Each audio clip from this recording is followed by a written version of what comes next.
What's up, y'all? This is your boy Jack, back again with another video. Today, I'm going to be doing a 3-week review of the Aukey True Wireless Earbuds. But before we get started, I would highly appreciate it if you could do that cool YouTube stuff and help your boy out by liking, commenting, sharing, and subscribing. And hit that little bell icon so you can get notified when I drop new content.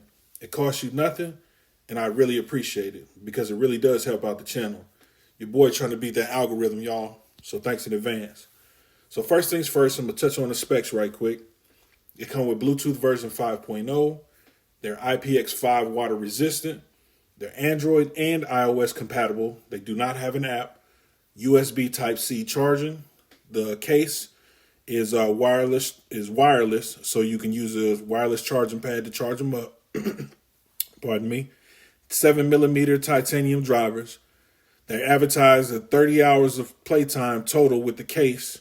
I got about 28 hours or so with the case, which is about 4 hours per bud at max volume. So I assume at 75%, you should be able to hit that advertised mark. You can listen to one earbud at a time, which is clutch. They have dual infrared proximity controls for automatic play when you put the earbuds in, or when you take them out, they'll automatically stop what you were listening to. So that's a cool feature. They have ultra low latency for watching video content. I can confirm that works seamlessly with no lag at all, which is a good thing.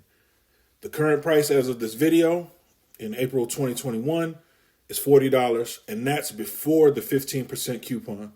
So that coupon on Amazon is clutch. So next up, I got the strengths. They have clear highs, mids, and they're definitely good for listening to podcasts or YouTube. They are small and compact and very comfortable for extended use for gym workouts, walking, and even some light running.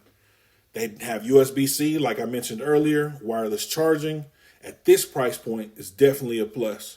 You don't see many offerings with a wireless charging case and USB-C. So this is definitely a plus in my book.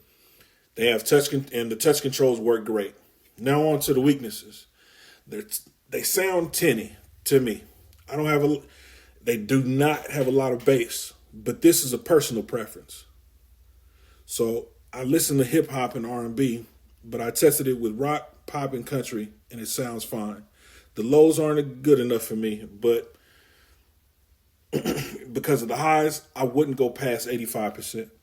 So now on to my final thoughts. With the coupon, I would say they're definitely worth it, but at full price of $40, they're not worth it in my opinion, and I can't recommend them just because of the highs. But hey, I'm just some guy off YouTube. So, take it or leave it, take the plunge. Hey, it is what it is. So, well, with that being said, I'm not going to take up too much more of your time, and I'm going to get you guys up out of here. Please like, share, and subscribe, and thank you in advance. Y'all take care of each other. Peace.